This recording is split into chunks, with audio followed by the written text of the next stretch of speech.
tout à titre d'interprète. Donc, les questions qui seront formulées en anglais, d'abord par mes collègues, seront ensuite reformulées en français par moi.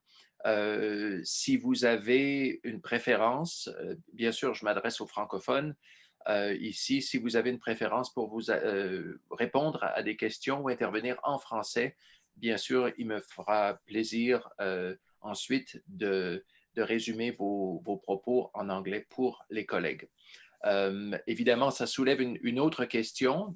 We might as well address this particular question as well first, is when because this is a bilingual discussion, when the English-speaking colleagues address the group, then it raises the question of whether or not those statements need to be summarized or translated in French. So should we go around and ask the various people who are part of this table today to see what their comfort level is in terms of understanding the statements in English and themselves answering in French? Sure, yes. We want you to feel comfortable speaking in whichever language you prefer. So please do let us know what you prefer, and if Dominique needs to translate from English to French and vice versa. I'm sure he's comfortable doing that. Is that correct, Dominique? Yeah, absolutely. What we should do is basically when you start a statement, maybe, instead of going through all the notes and, who can do it, who can't do it, you can say, yeah, I would, I'd rather speak French, and then I'll go about it in English. Okay. Sounds good. Okay. Thank you very much. Thank you. Well, I was waiting for one of our board members to join, but it looks like he's been delayed, so that's okay. We'll get going. And again, welcome. So a few things. This is our final session. This is our final session of our third series of roundtable discussions, and it's been really enlightening talking to people across the country.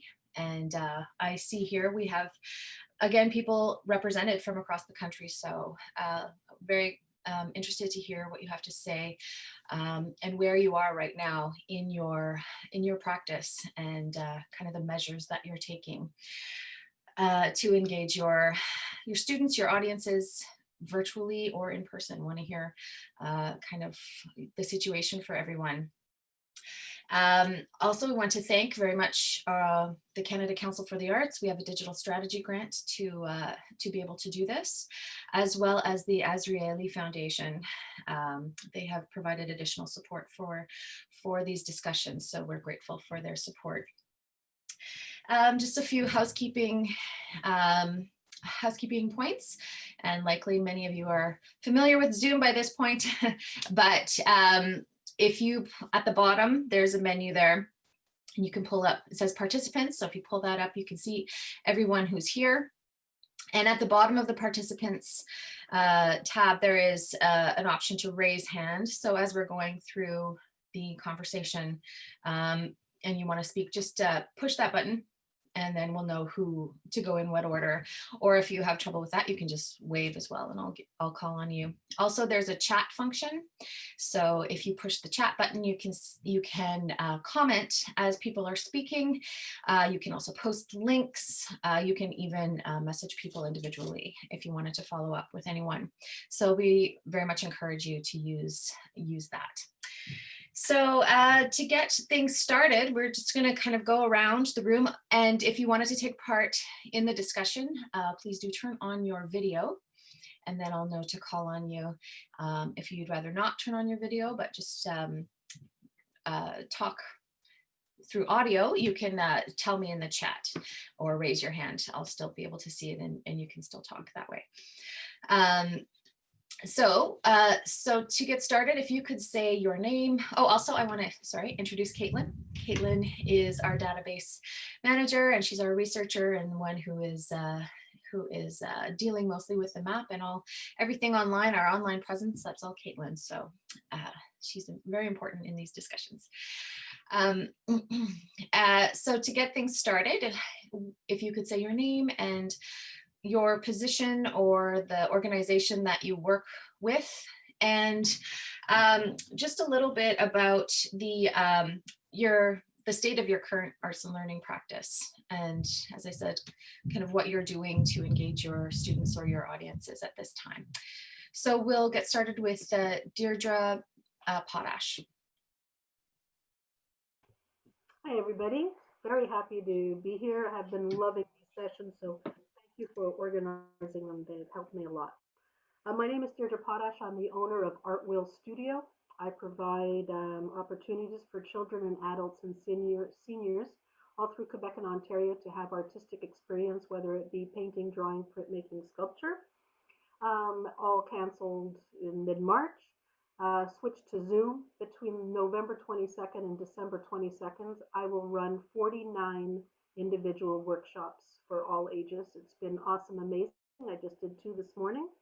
And so I have embraced and loved Zoom beyond belief. It will be my best year ever. And I get to be with kids and adults and seniors.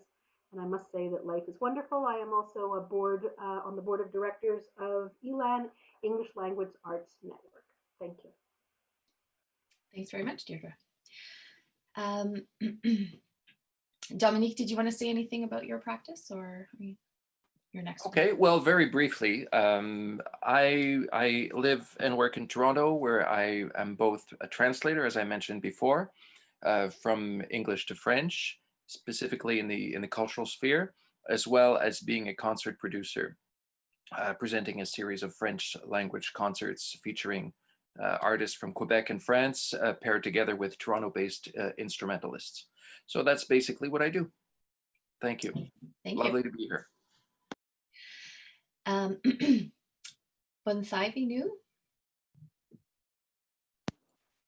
Hi there, my name is Bonsai New, and I am with the government of New Brunswick. I work as a program consultant with the Arts, Culture and Commemorations branch with the Department of Tourism, Heritage and Culture.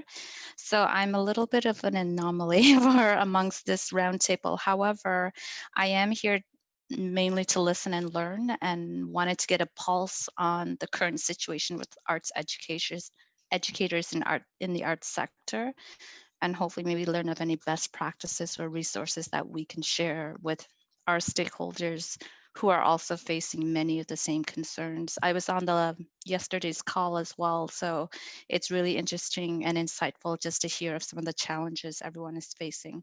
So thank you. Wonderful, thank you. Josh.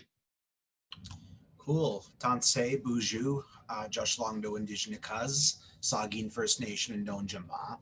So I'm Josh Longdo. I'm an Anishinaabe playwright, theater artist here in Treaty Number 6 territory, Edmonton, and Misquitchie-Waskahegan. I work for Workshop West Playwrights Theater. I'm the Youth and Outreach Education Coordinator. And yeah, we run a teen playwriting program that we bring into junior highs and high schools. We just had our first online class last week. What week is it? Then hopefully more to come. And yeah, like you mentioned there, I'm so sorry, Boom TV, if I mispronounced that, but I'm here to listen as well and learn. I'm still quite new to this position and how things are rolling, and I'm super, super thankful to be here. Thank you all. Awesome, thanks so much. Julie. Voilà, vous m'entendez? Mm-hmm. Okay. Je m'appelle Julie Mongeon-Ferré. Merci d'offrir cette occasion de faire des échanges bilingues. Alors, je suis conseillère en éducation artistique au Bureau d'éducation française à Winnipeg, Manitoba. Donc, je travaille avec des projets. I can switch English too, if you. I continue online project related to web-based courses, working with teachers, administrators, and yes. And I'm also part of research in arts education. So I would like to know if I can have the chance to put links to this research, important research. So I'll place on the chat this. And yes, So Yes. I'm glad I missed, I was registered for the Français virtual meeting, and I understand that it was canceled, but that's why I'm here today. Wonderful. Welcome. Yes, and please do feel free to add any links in the chat. Yeah, any resources, any research, people definitely want to know about that. That's great. Kim. Hi everyone, my name's Kim Schneider, and I'm here representing CODE, which is the Council of Ontario Drama and Dance Educators, which is the provincial subject association for drama and dance teachers in Ontario. Primarily our membership is teachers, but we also have lots of relationships with artists and work with artists in schools and have artists at our conferences. My day job is that I am a drama teacher, and I am currently teaching at the Toronto District School Board Virtual Secondary School, which has 16,000 students learning online, and I'm teaching grade 9 drama fully online. And I'm the curriculum leader of drama and dance at the virtual school. So I'm really excited and happy to be here and happy to learn from all of you. Wow, welcome. That's a lot of students. Louise. Yep, my name's Louise Campbell. I'm a musician and I work in music and sound in the very broad sense of that, which means that I consider any possible sound that you can hear potential musical material. So I do everything from podcasting to working with regular band instruments to building instruments using recycled objects and more. I have been very lucky with the pandemic. I've actually had my work completely explode, both creatively and as a teaching artist. And I consider that very lucky, and I'm really interested in trying to help other artists make this transition, as well as teachers, because it's quite tricky if you don't have the digital skills. So because of this, I am also doing some work as a project lead for the Participatory Creative Music Hub, which is an online hub for music and sound resources. I'll send it in the chat for anybody. It's got tips and ideas and lesson plans online that anybody can access. And that is meant for teachers in classrooms to be able to use. You don't have to be an expert. You just have to be willing to have some fun. So that's with the Canadian New Music Network. I'm also on the team for Artists Inspire, which is a program that hooks up artists with teachers in Quebec. And so we've done an enormous amount of Zoom facilitation and just, developing competencies amongst artists, and also really helping facilitate teachers actually learn the skills that we need. I have to say that I do a whole range of facilitation myself. Zoom is definitely one way, but I've also gone really old school in using things like the phone. There's ways to connect that we have been using to connect for many, many years, and I find in some ways it's very helpful. I can send a PDF that gets to somebody's email. They can open it up when they want to, and they have all of the things they need to in order to do an activity. So I would say that one of my challenges is Zoom fatigue, both my own and my participants. And it's quite remarkable. There are many people with their videos on today, but the last couple days, it's actually been a fraction of the people who actually have their videos on and want to speak on mic. So encouraging people to participate is a challenge, of course, and I will be guilty as charged because I will likely put my video camera on and off. So I'd be curious and interested to hear how everybody is feeling, if that's just something that I've been noticing, or if that is something kind of across the board, that we're all just spending a lot of time on screen. Maybe this is something we need to consider as we move forward. Thank you, Louise. Nadia.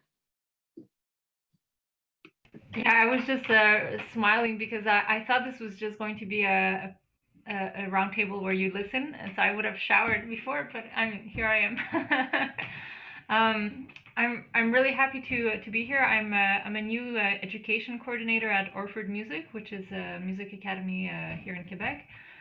And I'm also part of the Global Leaders Program, the 2021 cohort. So I have Zooms every week, and of course with my team members at Orford as well. I'm not currently teaching anyone online, but I am responsible of now we have gone into code the red zone in Orford. So we have throughout the year we have music lessons for kids. So we've been transitioning to that. I have a lot of ideas now from global leaders because there's people from all over the world that do online teaching. So they've been sharing resources. And last year the Summer Music Academy at Orford was online. So actually, microphones were sent to all the teachers, and the students could also rent microphones. So that made the experience better. And yeah, I feel like the one thing in all this online things, I think the most important is that it is participative. I think we get really tired if we're just there, also just listening to things or so. And I hope we can, we're so much on technology that it's really important that we also turn off, but I think there's a lot of opportunities as well that we can find. Great, thank you, Nadia. Pandora.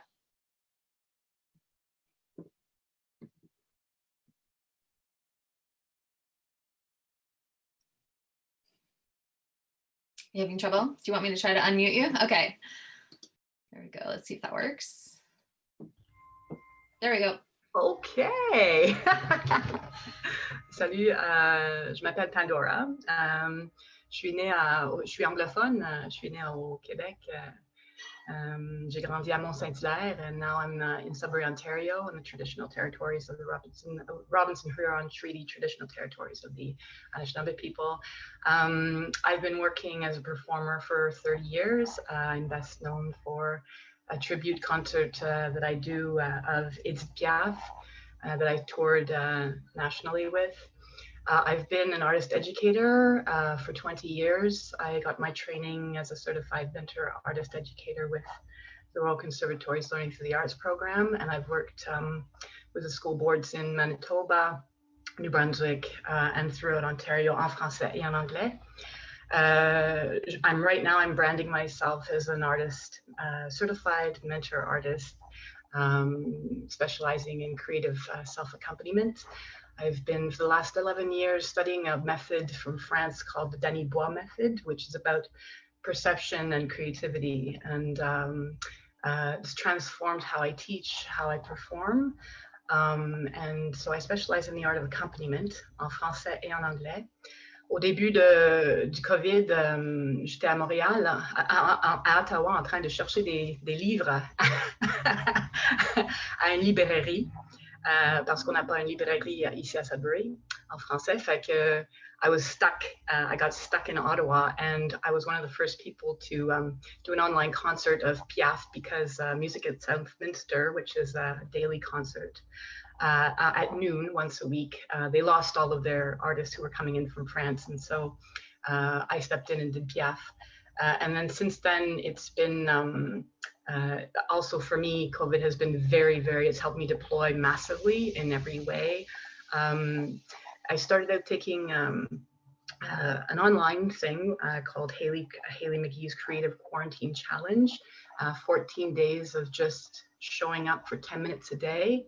And that, after doing that for 2 weeks, it produced, I found my voice, and I call it imperfect poetry, that I basically used emergent voice. I'm very fascinated. The Danny Bois method is all about emergent sensation, voicing, and témoigner son propre émergence et évolution. Alors, I put it online, and then I got asked by the Art Gallery of Sudbury to do a show. I got picked up by Akimbo, the national magazine for arts. And it's just gone from there. And at the very, very beginning, j'avais un contrat avec le conseil scolaire ici à Sudbury, un programme que je fais depuis à peu près depuis 2011, ambassadeur. And I work in the schools accompanying teachers, doing in-class pedagogy through these long, engaged, project-based explorations in each art form. And that had to go online, and I resisted hugely because of all the little pieces about diffusion et les droits d'auteur et des affaires comme ça. Alors j'ai résisté, mais finalement j'ai dit oui, Et ce qui a comme résultat maintenant, il y a une collection de tutoriels ou d'ateliers en art qui s'appelle Ambassadeur, que je vais poster. They're about 20-minute to half-hour videos of different art forms, and it's all equity-based, very, very little material. C'est en français. Alors, et maintenant, comme j'ai dit, j'ai un stratégiste avec qui je travaille, Judy Lawrence, qui est exceptionnelle. To market myself, to basically help accompany either people, organizations, pour la créativité et aussi le renouvellement de soi. Alors, and I'll post my new crappy but emergent website. Merci, merci. Thank you, Pandora. Phoenix.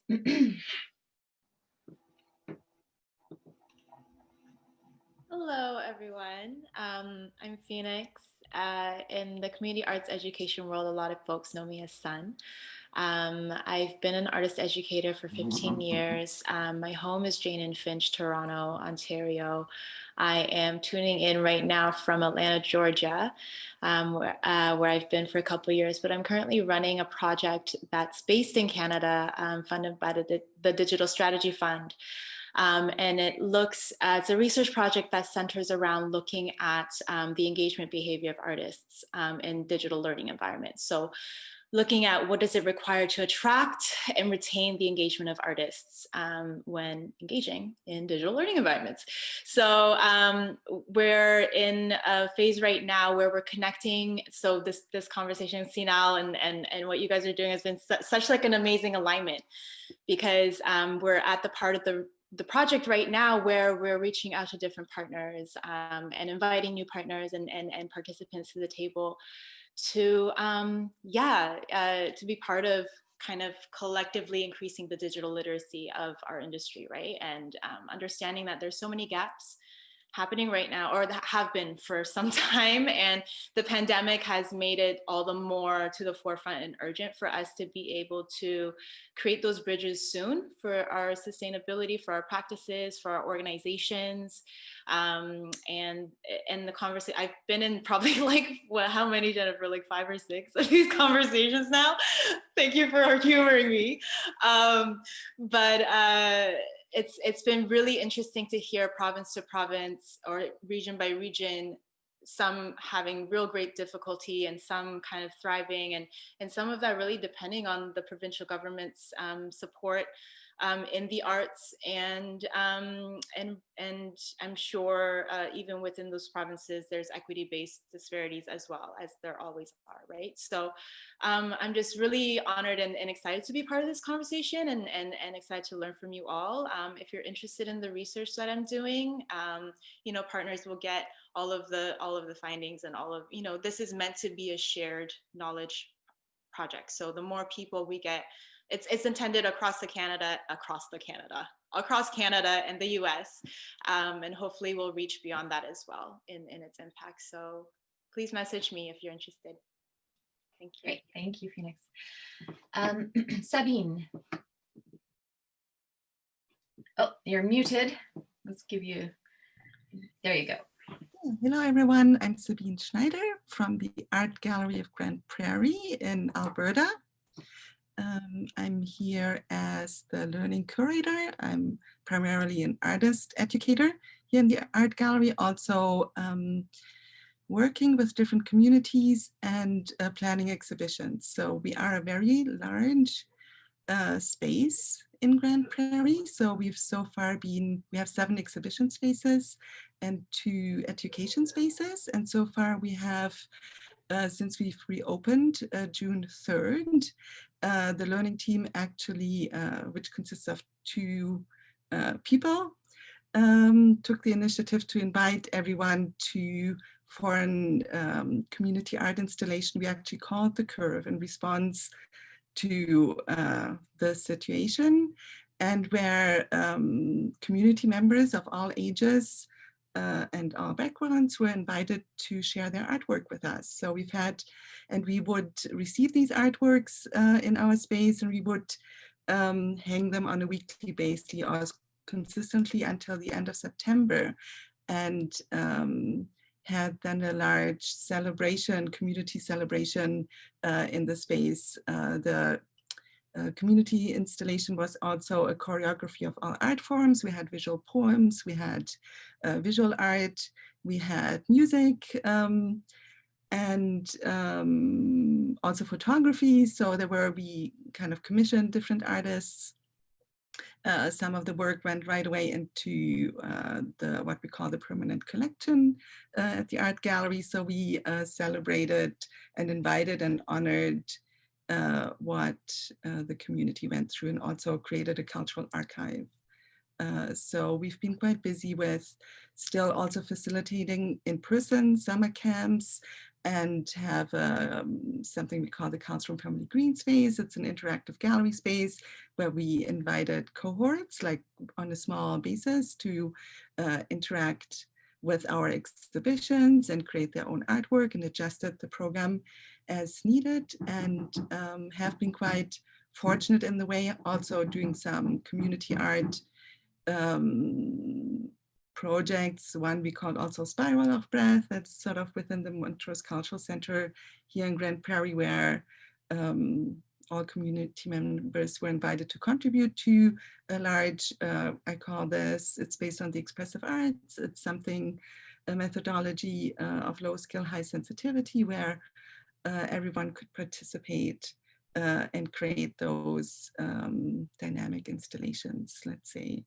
So now with the new, in Alberta, with the new restrictions, we are in a place where we are temporarily closing the Carlstrom Family Green Space, and are also really looking at a digital strategy. So we have done a little bit of live streaming, and we've done a little bit mostly on meeting-based Zoom meetings with our audience. However, I think we are really now in a place where we are looking into methodologies and wondering whether platforms like Teachable, or how we can actually reach our audience.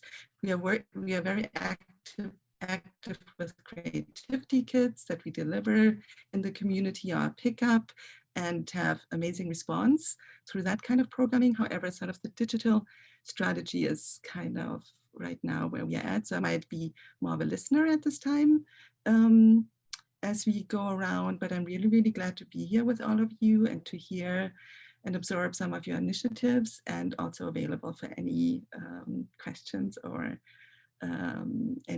if anyone would like more information on the initiatives we've taken so far. I hope that gives a little bit of a picture where we are here in Northern Alberta. So yeah, thank you.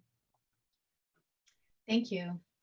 That actually goes in nicely to our next conversation, but I just want to make sure that everybody's had a chance to introduce themselves. If anybody would like to, please either raise your hand, as again, through the participants tab, you have that option, or turn on your video and we can give, yes, Marie-Claude.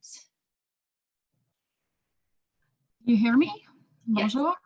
Bonjour tout le monde, les collègues à travers le Canada. I'm Marie-Claude Maton. I'm the Executive and Artistic Director of the Canadian Music Competition. We are not an organization that is offering any classes, but we are a learning tool for all the teachers in music across the country, as many use us as a motivation source for their students. Many students in different field of instruments and ages. We are welcoming students in music from 7 to 25 years old in different backgrounds, private music teachers, schools. I'm here to share our experience. As last year, we were definitely not able to conduct the competition as usual. We went for a non-competitive edition last year. One of the challenges we faced as an organization who normally have 500 something participants across the country. You can imagine that is a very logistical, big challenge for the logistics to organize something in a pandemic like this virtually. So we decided to go for a non-competitive edition, as there was too many bias for our participants to have a fair evaluation from the jury members. We decided to organize, the participants did record videos, and they sent the videos to us, and they were heard by five educators who sent comments in writing, as we usually do, without marks. And we organized 553 individual meetings between the participant and the educator with teams. So that was also a very great challenge to organize something like that by team, but it worked very well. For next year, we are trying to organize the competitive edition, but with the second wave, the way it's going, and we want to avoid any traveling across the country. So what we will do, we will probably, and it's going to be announced in a few days, we will have a mixed edition of the Canadian Music Competition in presence, for sure, if we want to have a competitive version. So it means that we need to have an access to the venues for the participant to come and play. And if we can have that, we're going to have the judges that are going to be local, and we will have in streaming the two other judges in streaming, so to have an overview of Canada-wide. So we were trying to adjust with all the tools that we have in our hands, but you know, it's always the challenge to have the best recording possible for the jury to listen to the participant. Also, if are the students have an access to their instrument, pianists especially, or do we have, you know, that's kind of challenges that we are facing also. So the Canadian Music Competition, as I said, is mostly a tool for the teachers. The students do the competition every year. Some of them made them from 7 to 25. So they can come to us for many, many years. So that's what I wanted to share with you for a moment. So thank you very much. Thank you very much.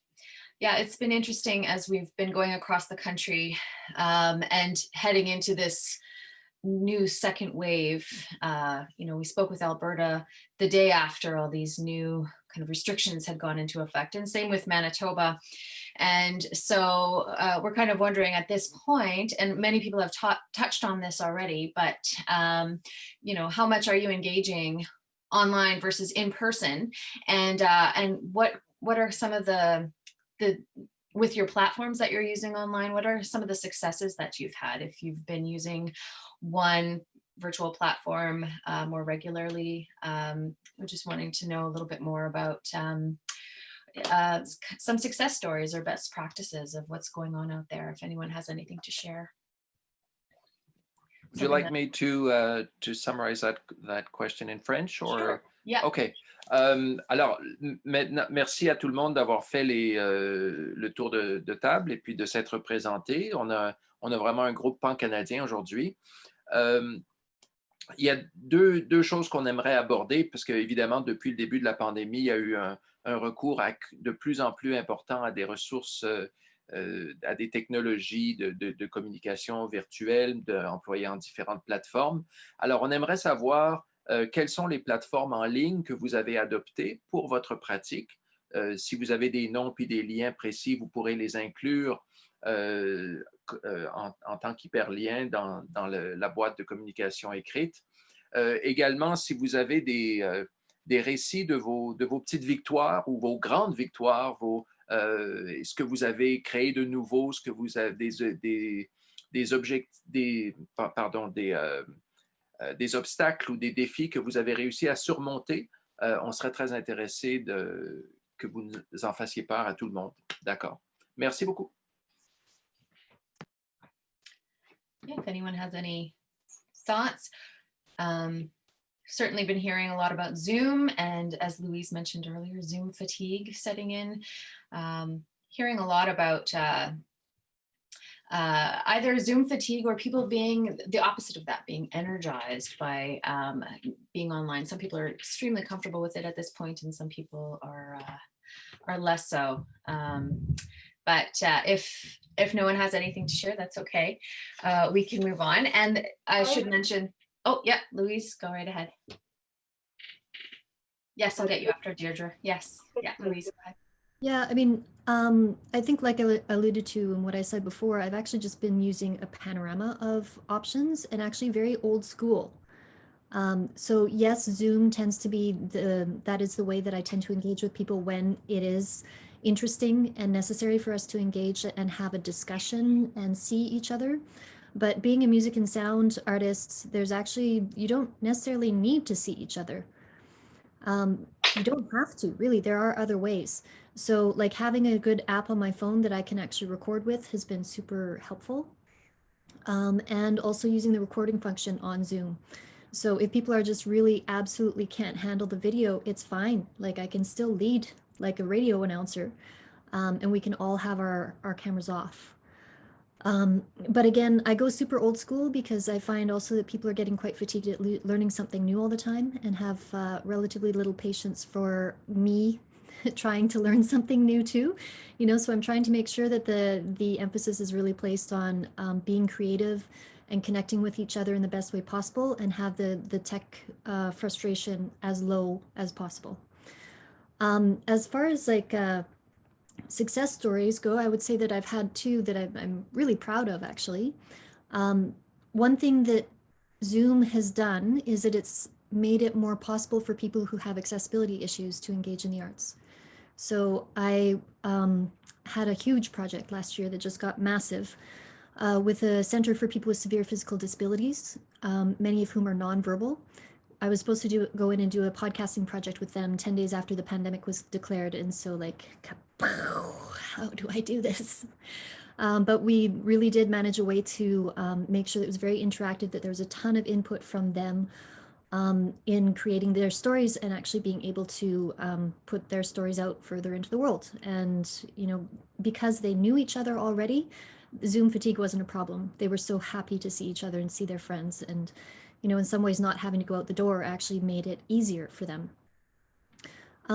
Possibly another success story that I'm quite proud about is I've grown up in choirs. Like my grandmother had like a whole fleet of choirs.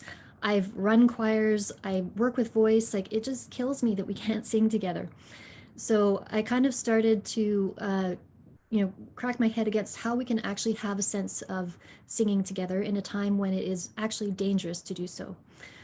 So I created a bit of a way for people to sing in their own homes and yet feel like they're actually able to hear each other and what you're doing in your own home. It's in the virtual choir kind of canon, which is now growing larger and larger and larger.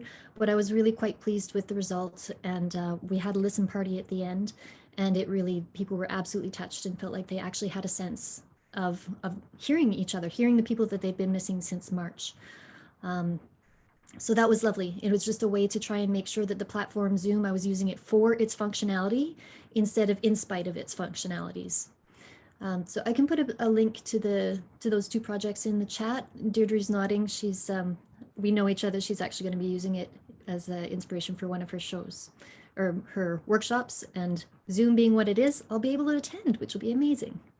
Anyways, I'd love to hear all of your success stories too, because this is just, it helps us all, I think, move forward together and get more ideas. So thanks. I feel like I just talked a lot. No, perfect. Thank you so much, Louise. And yes, please do put that in the chat, those links. Deirdre, do you want to say something? Thank you. Yes, go listen to the music that that was done. It's just outstandingly incredible, and I'm so looking forward to using it. One of the things that I've tried to do now I try to offer a layered experience. So yes, you're going to have a creative visual art experience, but I am now going to be inviting musicians, singing, violin players, whatever, that are going to add to the visual art experience. So I just did my first one last week. I offer workshops in the afternoon for teenagers, and one of them is a doodle challenge. That's a series of 10, and then there's also one that's an art journaling. And one of the kids in the doodling said, "Could I sing?" I said, "Sure." So she started to sing. It was incredible, wonderful. And then he asked, "Can I dance?" And so they did. And then I went to the school and I said, "I don't know the protocol, but I'd like to invite Annabelle to come and sing at a couple of my classes. And, you know, then there's all the red tea, blah, blah, blah. And she came to sing I didn't know that she had special needs. And maybe that's why she's lucky, because she's so outgoing. And she came to sing for Pleasure in Drawing for an adult group and for a children's group. She sang 2 songs. She was absolutely wonderful. The school was thrilled, and the participants listening to her were thrilled. So I'll be using Louise, and I'm going to be putting out a call out to other musicians wherever they may be.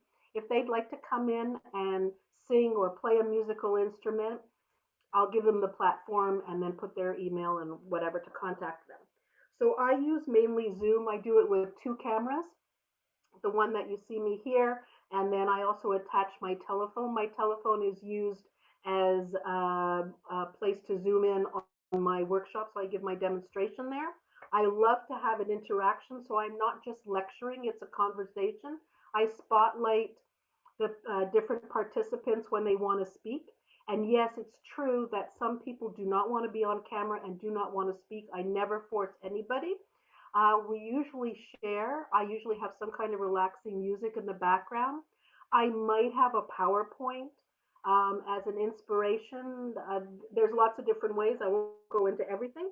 And then I have tried Google Meets. I've done video capsules, which I was commissioned to do a couple. And I also use Portal. I don't know if you know what Portal is, but it's kind of like a giant iPad. This is a bigger version. I have the big one, and it's used in conjunction with Facebook Messenger and or WhatsApp. It's what's wonderful about it. It's being done with the seniors in isolation. So someone goes to the house with protocol, obviously, sets them up, and basically all you have to do is plug it in, and then it turns on. It's super, super easy to use. So I've been getting to bring up to 8 seniors together on the Portal platform. We've been doing different workshops. The workshop's kind of secondary. I mean, I did Marc-Aurèle Fortin and the group of 7, and we did some drawing. But what's really important is just to be all together, because we're usually very apart, myself included. So that's been really awesome. The Portal, I really, really like it because it's easy to use. Blah, blah, blah. Okay, and then I agree that there's a lot of people. I do a program with the Fibromyalgia Society. These are people that sometimes can't leave their house. They're in a lot of pain. And so this gives them accessibility to this class. There's only 2 people I let into my house, and they're 2 members from the Fibromyalgia Society, and they're only allowed to come alternating weeks because they're in isolation. So the risk is very, very low, but the risk is high for depression. So I let one at a time come in. They sit on the far end of the studio, and this way they get to do a little bit of art, and they get to see the people that they know in virtually.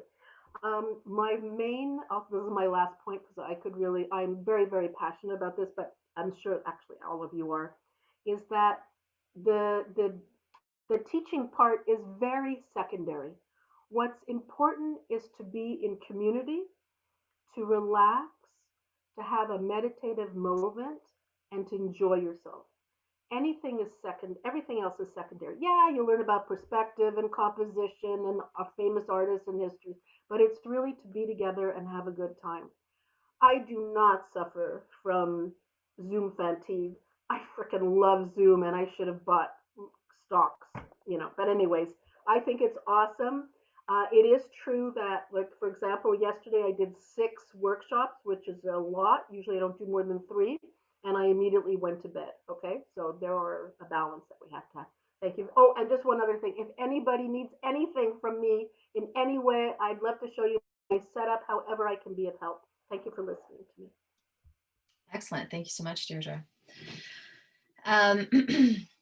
We can add into this question. You can, if someone else has something they want to talk about, that's great. But also adding into it, what does the future look like for you? Will you continue to incorporate this virtual instruction and engagement in your practice post-pandemic, you know, when we're all able to get together again, and when you could just go back to in-studio teaching, or, you know, when there aren't all these restrictions. So what does that look like for you? What do you foresee happening? Yes, Phoenix. I think the digital transformation of the community arts education sector is one that has been happening for some time and will only continue to increase as time goes on, because it's the direction of the world. And there are so many aspects of our work that thrive in the analog, right? And so that's part of the challenge that we face. But I think if we're innovative and if we can learn the tools that are available to us, and there are so many tools that are available that we just are unaware of, because they fall outside of our practice and fall outside of the work cultures of the nonprofit sector, of the community arts sector. You know, there's specific ways that we work and specific cultures within the ways that we work. And I think sometimes, especially, you know, talking about the sustainability, one thing I wanted to say about the analog piece. One of the things that I've been thinking about in the course of my research and formulating some of the conversation spaces that we're going to be having is thinking about ways that we can take, even though we're using the digital space as a mode to connect, to create an analog experience as much as possible. Understanding that materials and things can be a barrier, but instead of, you know, to actually have them have a pen and paper next to them that they're assigned to do something with, as opposed to typing in the screen. Or we were talking about using Google Jamboards, which is a great, you know, simple whiteboard technology where everyone can kind of contribute things in a simple way in a virtual space. But instead of using the Jamboard, why don't we have people draw something and then show it? You know, so that we're taking the situational intimacy beyond just through the screen, but other things that they can touch and hold and, you know, be a part of is something that I've been thinking about. And then back to the point I hop from is the aspect of the change of transformational or transforming to the digital realm. I think there's so many opportunities for artist educators to make a living, right? To make an earning a living wage, right? Able to save, able to invest, able to, you know, get insurance, you know, have life insurance and health insurance and have dental plans and, you know, the things that corporate employees have just for sitting at a computer all day, punching numbers that they don't care about. And here we are pouring our heart and souls into this work. And so we have to build those structures. And I think we have to learn from some of the practices and industries that have done this successfully. And so one of the things that I'm really trying to work on in the future to answer the question is to explore that model of what does it mean to be an artist who is an artist educator, who's also an artist entrepreneur, you know, who's also rooted in community arts and the nonprofit sector in many deep layered ways. How do we cross that bridge? Right? And how do we create pathways of revenue generation for artist educators using these digital platforms, using techniques and formulas and tools that are already out there, right? And we just haven't learned, just like how you learn emotional intelligence. Some of us were never taught how to understand and express our emotions. So it goes with all these different modalities. So yeah, hope I answered the question. Yes, great, thank you. Yes, Josh. Yeah, thank you for that.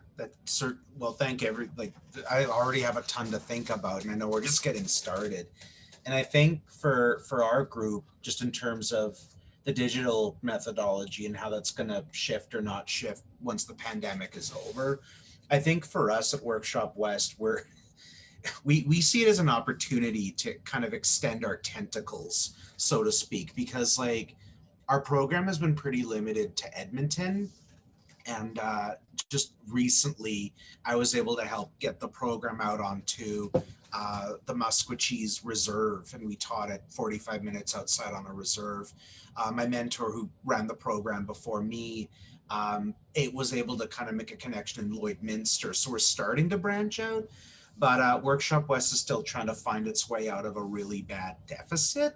So we're trying to like be economical of how can we, you know, as you say, Phoenix, create that revenue, that generational revenue, while still having a realistic budget for ourselves. So we see the online platform as like not a temporary, you know, supplementary to in-person stuff. We see it as in addition to, kind of like where theaters seem to be going right now. So like when it is safe to gather again, you know, we'll have some travel money to send our teaching artists into communities, to meet with communities, to be face to face. But if it's not kind of in the budget for that year or that particular month or whatever, we're hoping that the online platform will allow us to basically parachute into any community without all these extra travel expenses, you know, especially as funding keeps getting slashed here in Alberta.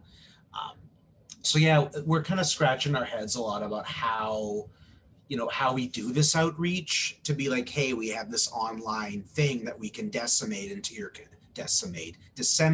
wrong word, into your community. And just say, hey, we can offer this. How do we get into your communities? How do we form relationship with you and connection with you? So that's kind of the big thing we're working through right now. In terms of the platform itself, Zoom has been like no-no'd for us by the school boards, just for a ton of reasons, but we have to use Google Meets. I hate it myself. I think Zoom is way better, and I've heard a bit about Portal. If I had it my way, I wouldn't use Google Meets, but we kind of have to use it. And, you know, in terms of a quick success story, we found it's actually good because, at least with Edmonton Public, and I think most school districts here in Alberta, they're all set up on a G Suite. So we set up a Google Meets meeting, and we can easily connect with all the students through this Google database and through the way the G Suite kind of connects all of us. We can share documents, we can share screens. It's all kind of built in, which I really appreciate about it. And I've learned, if any of you end up being forced to use Google Meets the way I have, you can actually purchase an education suite upgrade that allows you to do breakout rooms, that allows you to take polls, have questions. We're working on getting that ourselves. Miro.com. Okay, I'm not sure that. Sorry, I'm distracted by the chat now. But yeah, like the Google Meets is really expanding what they can do. And I'm hoping that continues and they keep to expand. And I wish the Google Drive for education was more accessible, because you have to purchase it separately, but you know, it is what it is. But yeah, that's kind of where we're at right now. And, you know, a lot of learning on our part, a lot of dreaming, and a lot of, you know, how can we keep this train rolling in a productive and community-driven way? Thank you, Josh. And it brings up some interesting thoughts for us as well, because we are developing a webinar series. And so lots of people are talking about what's the best way to use Google Meet? How can we get over this? Yes, Kim, did you have your hand up? Yeah.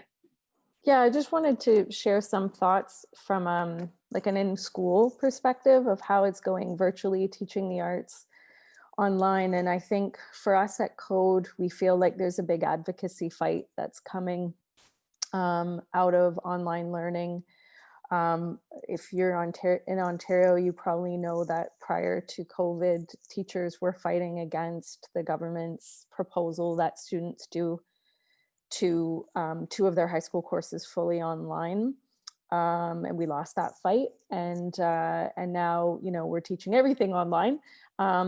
And one of the things that I think is coming is that I think some of the virtual schools are here to stay post-COVID. And I think that there will be an advocacy fight about whether the arts will be part of those virtual schools going forward. And so for me, I'm in this unique position where I'm teaching drama at a virtual school, but I actually don't believe that drama should be taught virtually outside of an emergency situation. I just don't think it really works. I think we're doing the best we can, and teachers are making it work, and artists are making it work, and we're making good discoveries. But I worry that the better we do it, the more the government and school boards can turn around and say, this can be done online. Why would you need to do it in person? And I think we're very fearful of that and the impact that that will have on arts programs in schools. And also at the teacher training level. So in Ontario, for instance, teachers take what are called AQ courses in drama or dance or music to learn more about the subject. And those are offered through the universities, through the faculties of education. And the faculties of education for many years have wanted to do those courses online because it's cheaper. And at Code, we've fought for a really long time that drama and dance AQ courses should never be done online, that teachers need to learn the embodied experience of drama and dance in order to be able to teach it. And now all the AQs are happening online. I teach one of them, and they're going pretty well. But now we're worried that the universities are going to turn around and say, yeah, we're not offering them in person anymore. We're just going to keep offering them online. So I think there's that piece of that a fully online experience, especially in drama and dance, which are such embodied art forms, not that all art forms are embodied, but you can imagine like the teachers teaching at my school are teaching dance to kids who don't turn their cameras on. So imagine teaching dance in that context and that schools think that's okay. and we're saying like, that's okay right now because that's the emergency situation we're in. And for privacy reasons and all kinds of reasons, we're not going to require kids to turn their cameras on.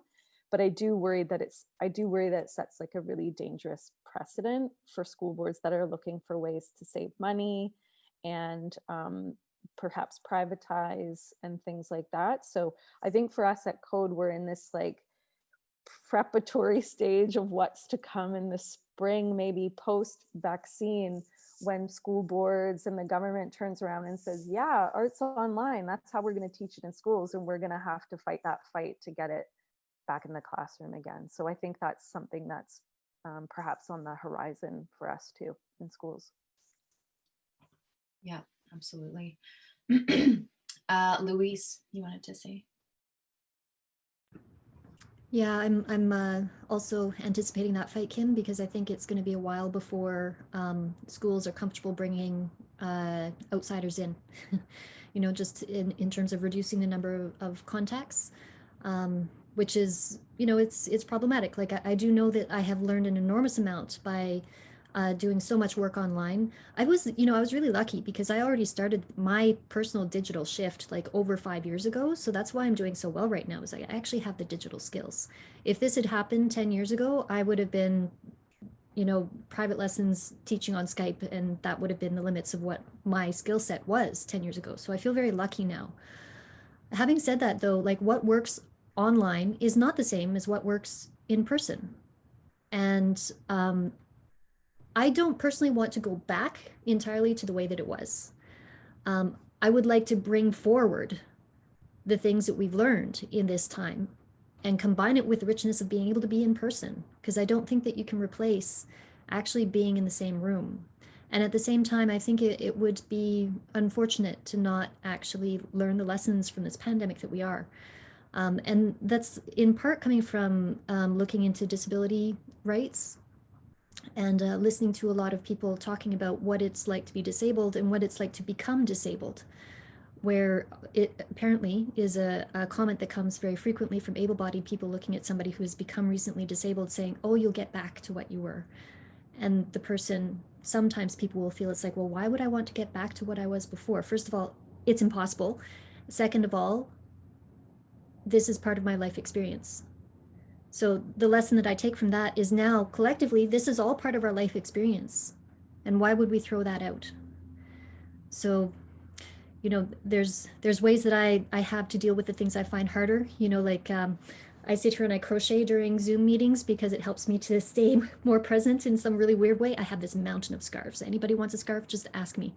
But it's a learning process, and finding out a way that I can manage to deal with being on a screen all the time also helps me to create a situation that the students will be able to stay on a screen more. And I hope to bring that back into my teaching when I get to be more in person than I am right now. So that's, I guess what I'm looking for is just like, let's take the lessons that we are learning right now and move forward with them.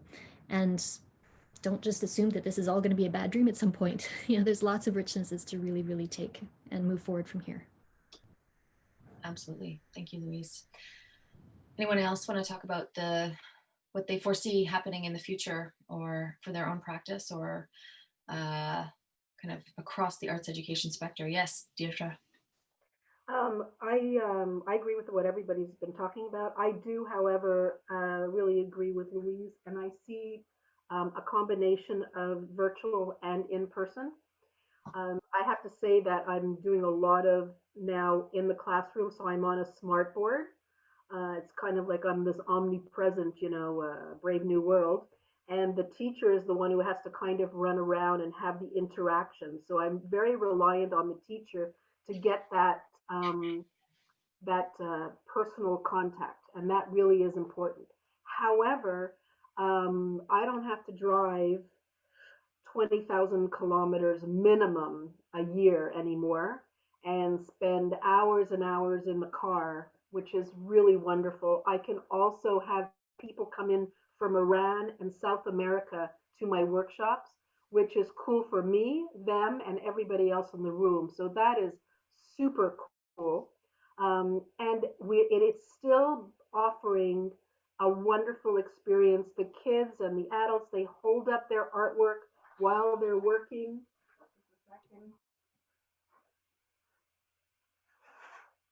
So today, a couple of classes was metal embossing with grade 2s. I think you can see that. And watercolor landscapes, pretending we've gone south, all to be given as gifts, with a multitude of other things. Sometimes the students are at home, so they're using materials that are around the house, a paper and pencil if you have nothing else. And every lesson plan I do, you can do with almost any kind of material. If you have paint, use paint. If you have a pencil, use pencil, etc., etc. Sometimes I create kits. So when I do libraries, for example, I might bring the kit to the library and then that's distributed out. And sometimes the school provides the materials, and sometimes I prepare the materials. It took me, for one school, took me 10 hours to prepare the materials because it was 24 workshops,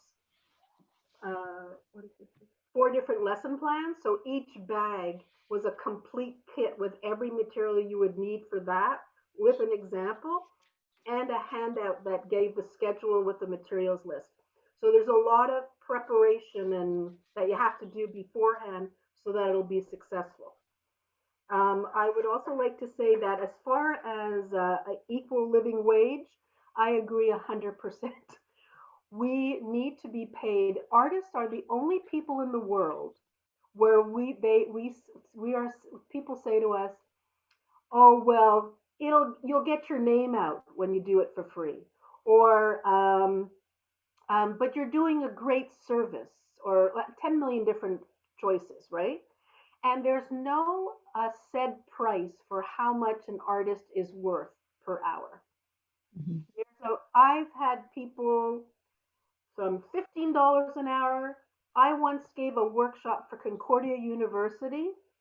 40 minutes, they paid me $316. Now, obviously, that includes all the prep and everything. I thought that was pretty fair. Okay.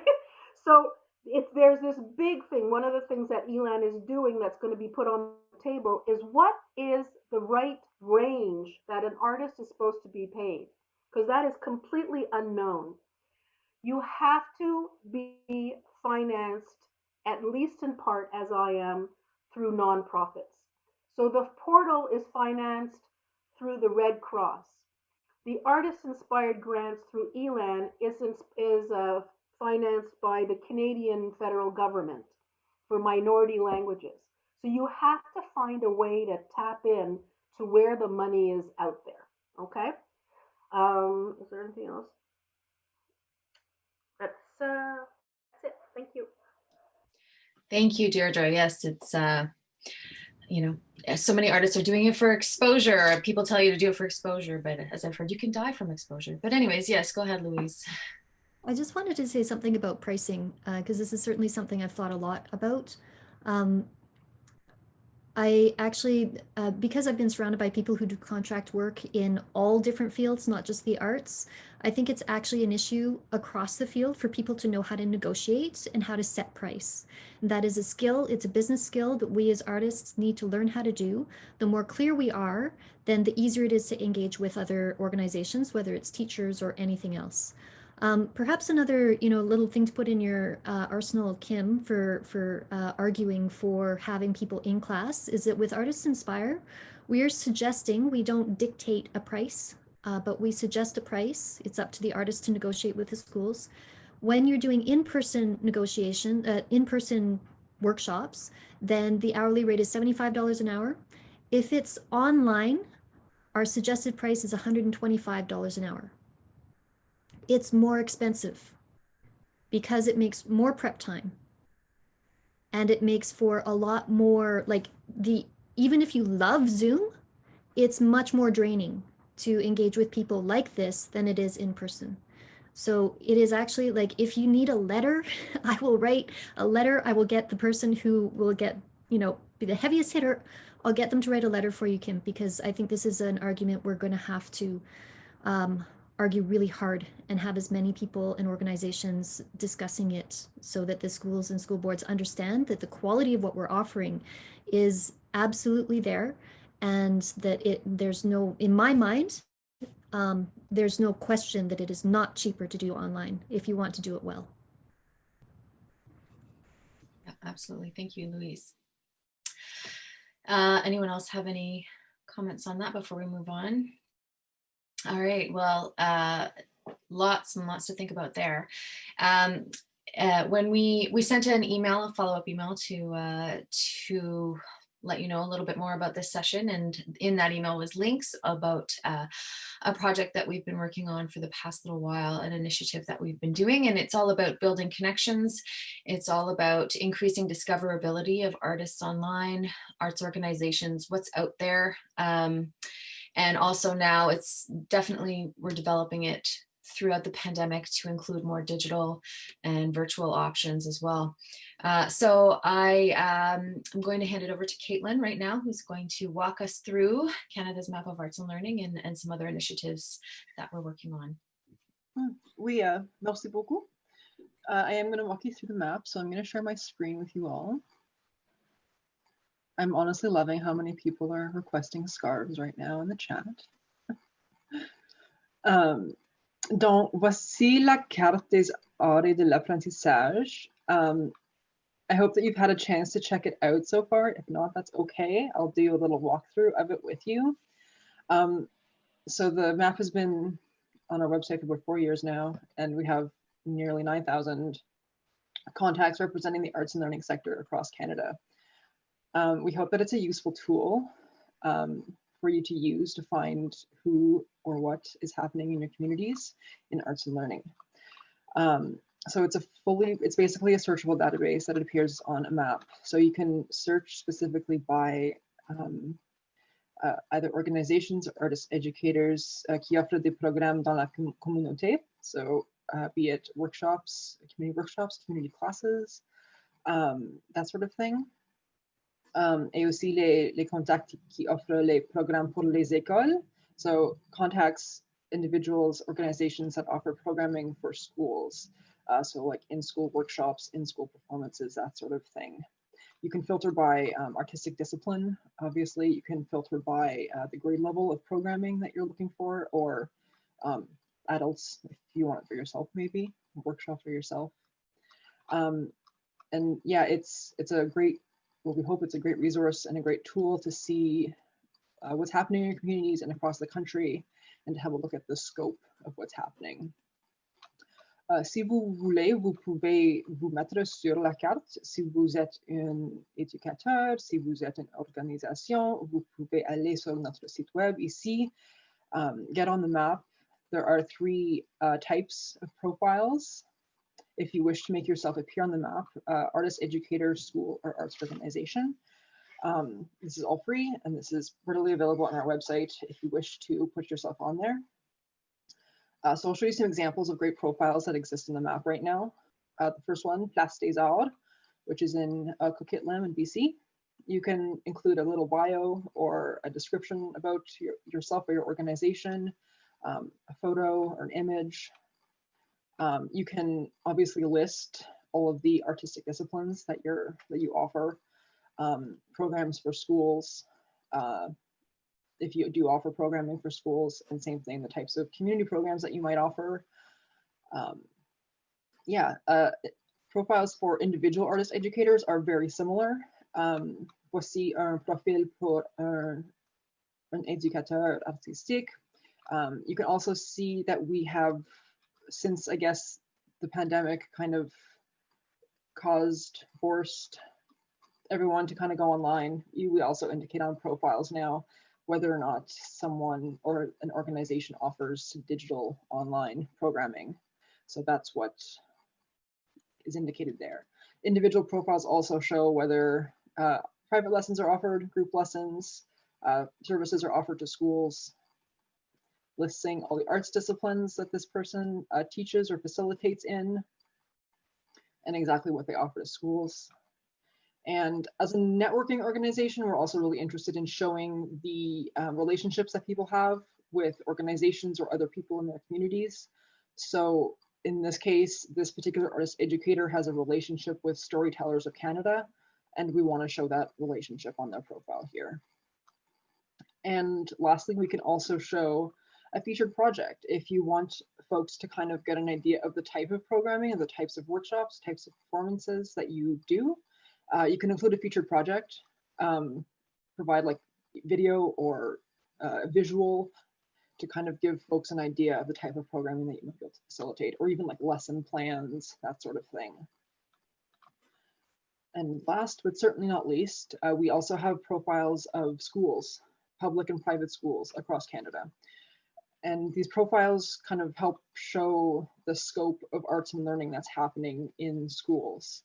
So we ask schools to self-report the level, I guess, or the amount of arts instruction that's happening, faculty or the staff who are teaching arts, types of partner programs that they engage in, whether they invite artists into their schools, whether they have performances in the school, etc.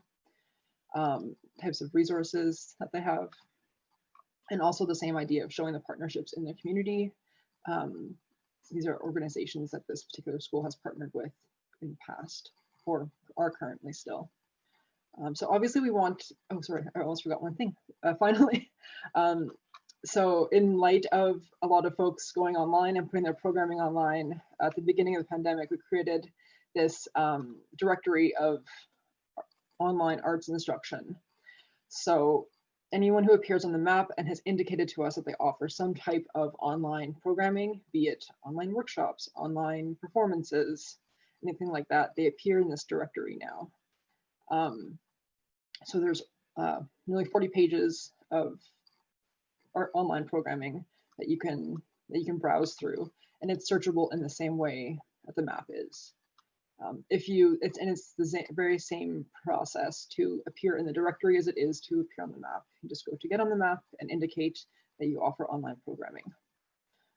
So we obviously hope that this is a useful tool for the sector, and we're always looking for feedback so that we can incorporate your feedback, your ideas, your suggestions into the map and the whole project and our whole website and all the resources that we offer. So I'll turn it over if anyone has any thoughts or ideas or suggestions. And if you don't have anything now, we'll send out a survey after the fact and you can type it in and let us know anonymously. Yes, thank you, Caitlin.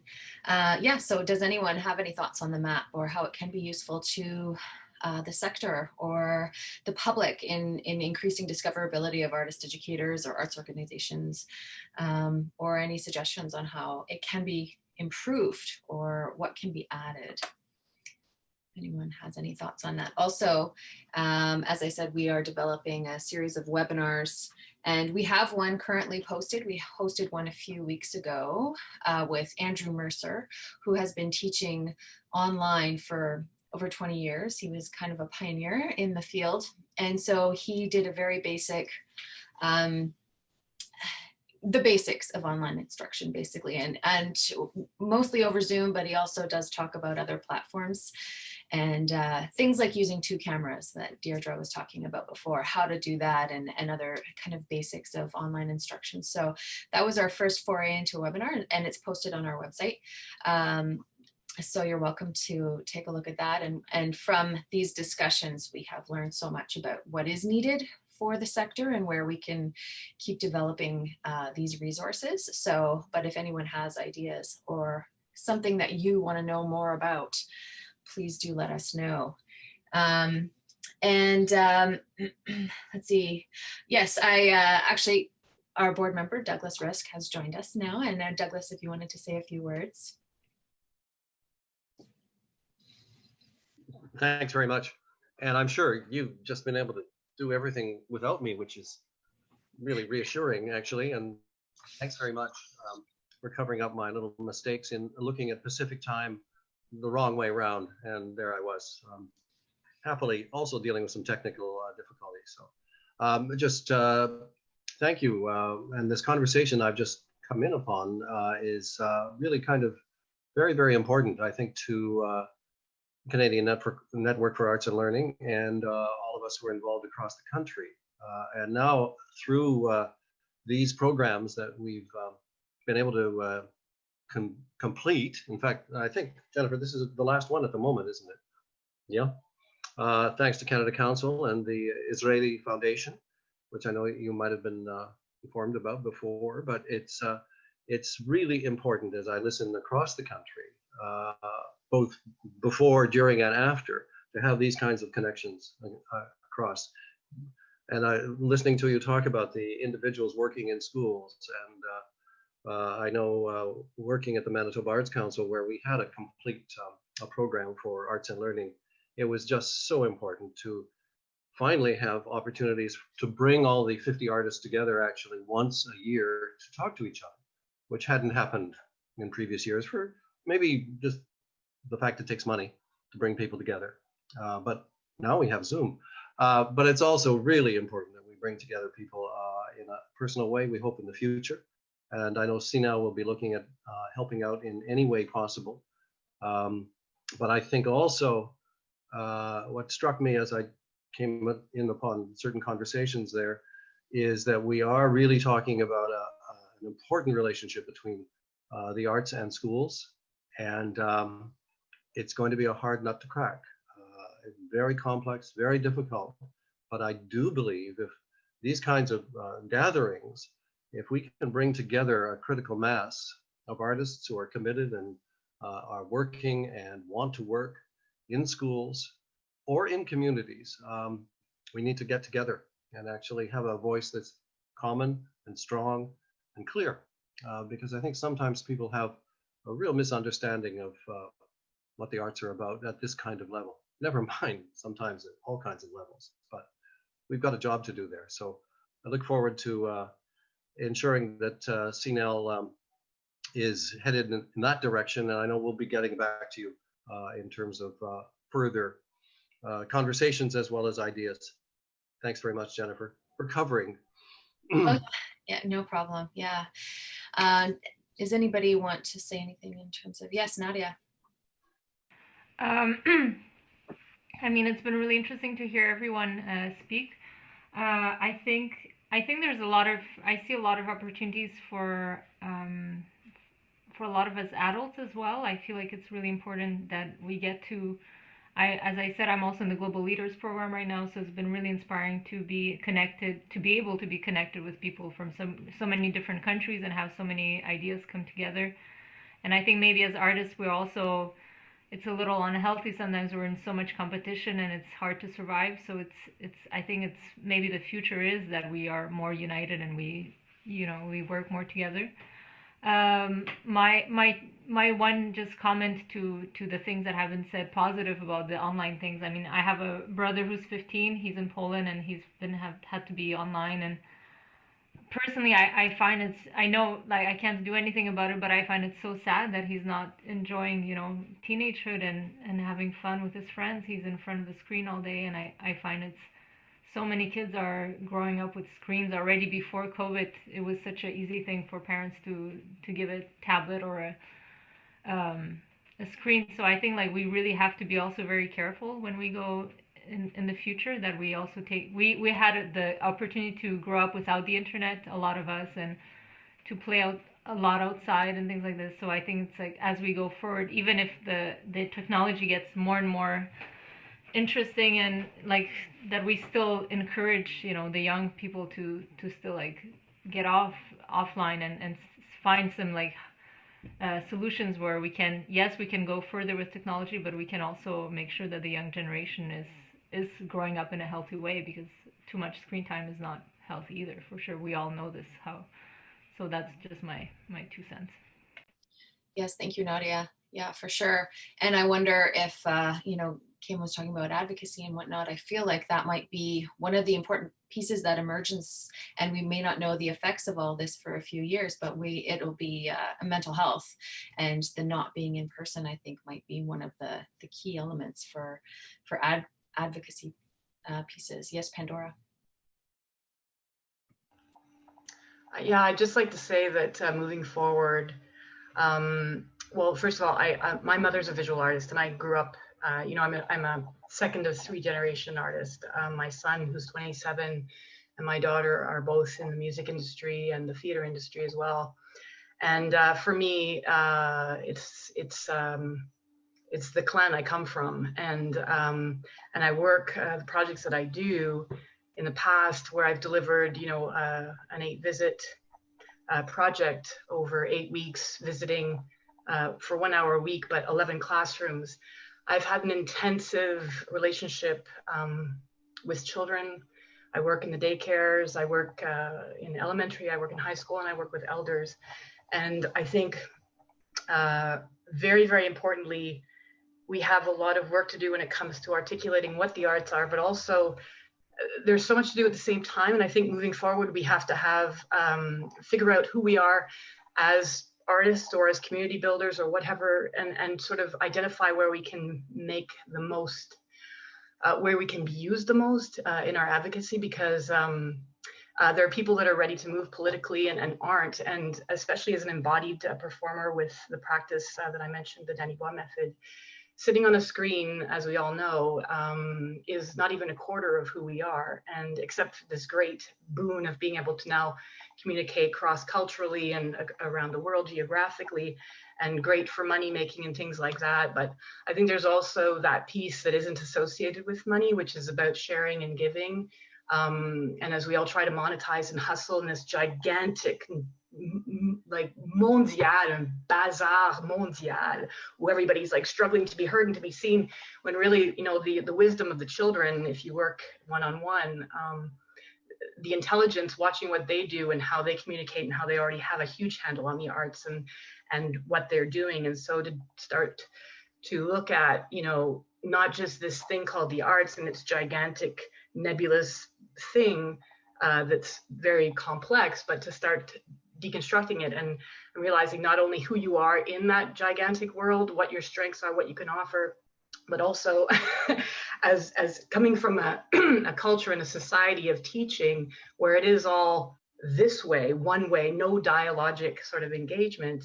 We have to be careful that, you know, for the kids, which is for me, I know my people are the children, and I watch and see their wisdom. Them being not having their profile up is a sign of wisdom. The lens is a massive thing, and we're coming down to this one visual and auditive aspect that we have when the embodied, what we need most is self-care, and realizing that inside the body is the source of creation and is the movement, and we call it le mouvement interne. And the more we're out here focusing on doing and producing and performing, the less we are taking the time to engage with silence, which is the inner space and where our creative force comes from. So finding a balance is going to be really, really key in the future. And I think moving forward, I proposed this in one of the other colloques that we had, mais en France, au Québec, il y a une pratique en France aussi, les états généraux, et je pense que il faut l'adapter, il faut we have to get around the table, all of us, and have a gigantic process of identifying who we are and what role we can play, and doing that very quickly so that the people that have the experience of working up here can work here, working here, but work here. And so ça c'est mon engagement. That's what I'm positioning myself to be. And I'm a mom of 2 kids, and I'm a feminist. I come from my mother.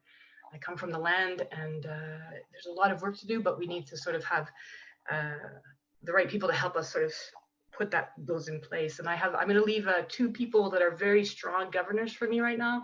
Judy Lawrence, who is from Ottawa, originally from Chelmsford. She's my strategist right now. Incredible. She's moving into the science platforms. She's a communicator, an artist. She's a huge person. Yves Doyon, who used to be my ex-husband, musicien et tout ça, mais maintenant il travaille mondialement avec a thing called open space technology, where you bring everyone in a corporation or an organization together, and you have every single voice counts, but this whole strategy of that open space technology where everyone has a voice, and then everyone does news reporting and compiling the information and the research, and then you all leave with your intentions, your purpose, and the ability, because you know who you are within the structure, to move forward with it. So I'm going to leave those two connection pieces together, but we have, c'est tellement complexe et excitant, mais I think most for me over COVID, like I said, I've thrived during the whole thing, which is amazing. But ma reconnaissance, c'est pour la communauté. J'ai grandi à cause des autres. J'ai grandi à cause de la collaboration. J'ai grandi à cause des initiatives de gratitude et de the Creative Quarantine Challenge by Hayley McGee, who's now in London, England. She gave that course away for $14. It wasn't a $300 program, but she's making, like Apple now, a fortune because it's growing exponentially. And alors, en tout cas, merci pour cette opportunité. It's been really great to meet all of you, and it's exciting times, but also there are a lot of people that aren't here that we need to be taking care of in our own communities. So, yeah. Thank you, Pandora. And like I said, what you've said is just given us food for thought, but all of these conversations have, and actually our board we're meeting over the next few weeks for strategies for moving forward, and this very much will be able to inform the plan moving forward. And just to close off, and so many of you have been kind of talking about it, but it's just, bringing it down to how are you doing, and how are your students doing in the current state of the pandemic? And, we've heard so much positivity and also so much, I don't want to say suffering, but in some cases, yes, some people are still, staring down kind of a scary place, especially as we head into winter. So just checking in at this point and seeing how are you doing, and how, what has it been like with your students, the mindset of everyone at this point?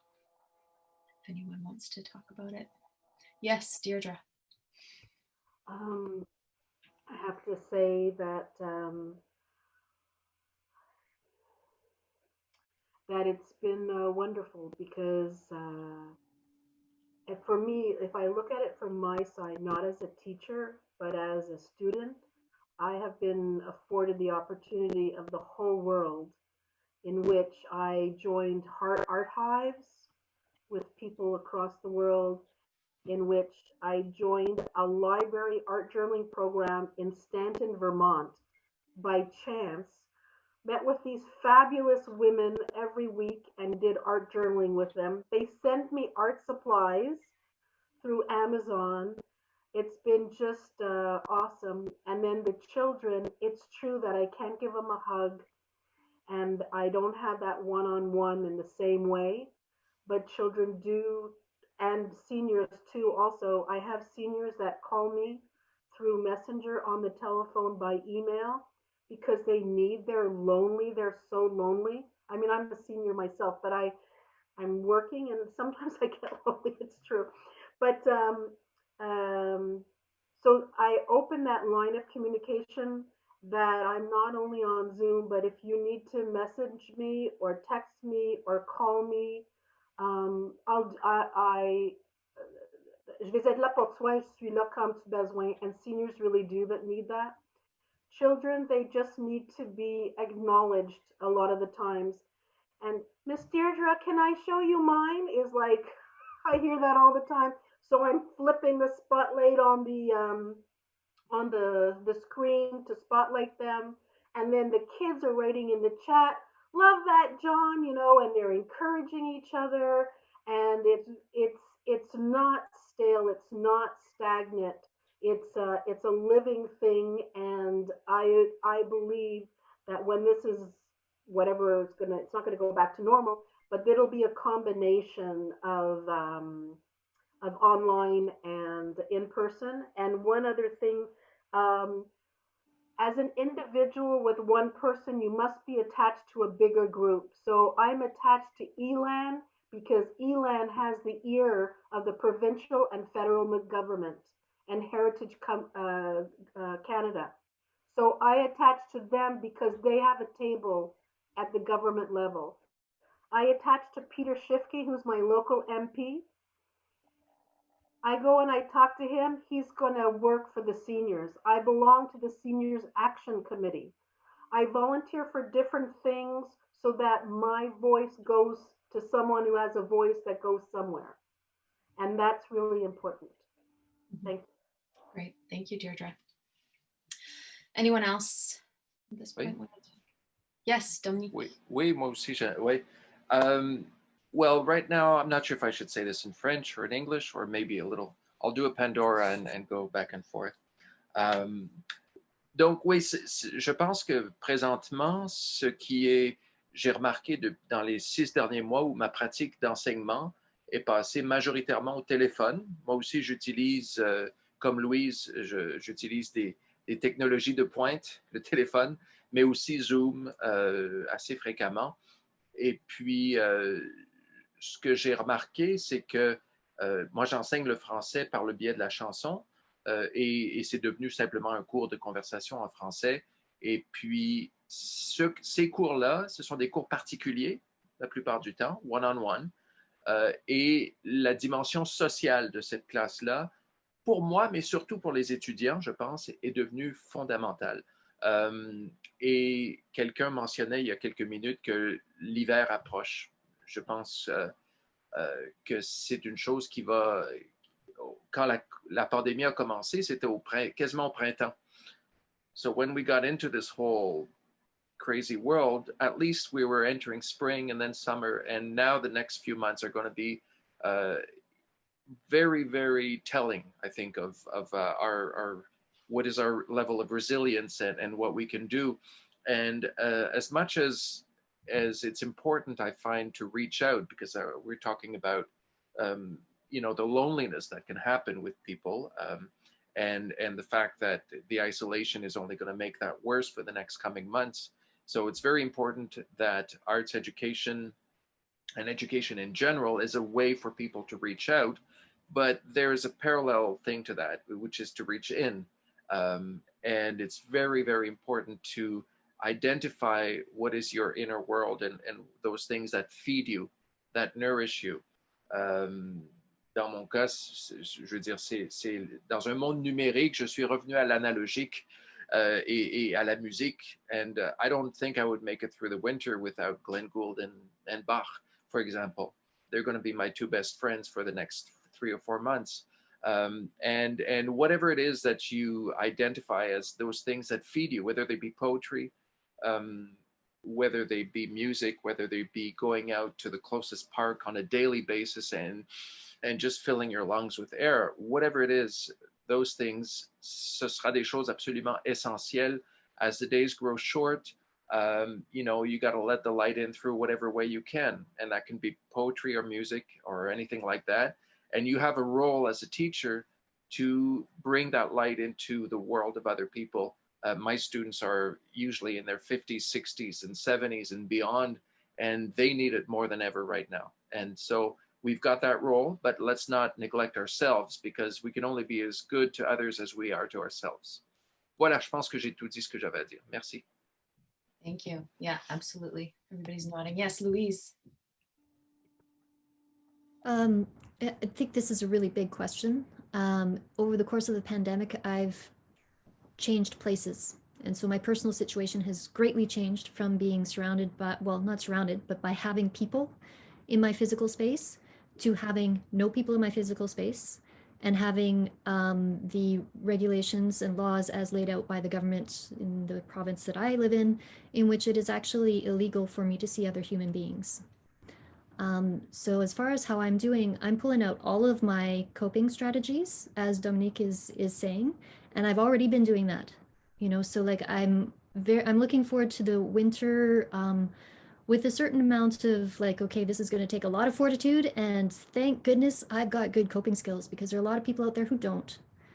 So I think one of my big realizations over, you know, the last few months is that you can never assume what somebody else is living, and you can never assume what's going to be difficult for somebody else. So I think asking people what's going on is probably like my first thing that I try and do. I have to say with my students, the younger ones are doing okay. The Sec 5, like grade 11, grade 12, are angry as hell. And nobody's asking them. And so that is something where I'm starting to consider really pushing more to the side of like, okay, I want to do podcasting because you have to talk. And I'm not a music therapist, but somebody has to be asking these kids what their experience of this is like. Because, you know, they're all of a sudden in a place where they're right before being able to spread their wings and they're being told they can't. So I think it's really just something that I'm trying not to assume that I know where anybody else is at or what anybody else is dealing with, because I know that my experience of this pandemic has just radically shifted with every single place that I've needed to be, and that shifting those places has taken just more engagement than ever before. So, you know, yes, I as Dominique also echo, I can only be as much help to other people if I take care of myself. And so that's going to be very much foremost in my thoughts in the coming months, and just also trying to just be, you know, gentle with myself. You know, it's a bit of a truism to say, but you know, there's days that are harder than others, and if it's just a hard day, then get rid of the screen, you know, if I can, and go for a walk outside and go for a ski or whatever, or find a way to connect with somebody in whatever way is possible that is meaningful, you know, for me. Right. Yeah. Thank you so much, Louise. Great points, everyone. Great discussion, and really, really good to hear everyone's thoughts and where you're at right now. And thank you so much for that. Thank you so much for participating and for being here and for sharing. We really appreciate that. And I hope that you have, you're walking away with new tools, new ideas, new inspiration, and hopefully some new hope for things to come. And as I said, we, as a network, we definitely have some really good ideas and avenues to explore, and partnerships to continue to try and build. So thank you, everyone. Unless anyone has anything else to say at this point, we will sign off for now, and we will follow up, as Caitlin said, with an email tomorrow or maybe even later today. Just following up, getting your thoughts on everything, and seeing where you're at. And also the recordings, we did not mention this, but we are recording it, and there will be a report of that from all of them that will be published, and we will have the recordings up on our website, as well as the chat. So anything that was in the chat, if you wanted to circle back and look at the links or anything that anybody has posted, it'll be there up on our website, either today or tomorrow. So thank you again, everyone. Have a wonderful rest of your day, and we hope to see you again at one of these conversations. And thank you so much, Dominique, for... Oui. Yes. Merci beaucoup. Et puis, j'en profite pour remercier tous les participants d'un bout à l'autre du pays. Et puis, je suis content qu'on ait pu, tant bien que mal, essayer de mener cette cette table ronde dans les 2 langues et on apprécie énormément tout ce que vous contribuez dans ces conversations-là. Puis on a hâte de poursuivre les conversations par d'autres échanges de courriels, de liens, tout ça dans les jours et les mois à venir. Et bonne chance à tout le monde. Merci. Thank you, everyone. Bye-bye. Have a great rest of your day. Thank you all very much.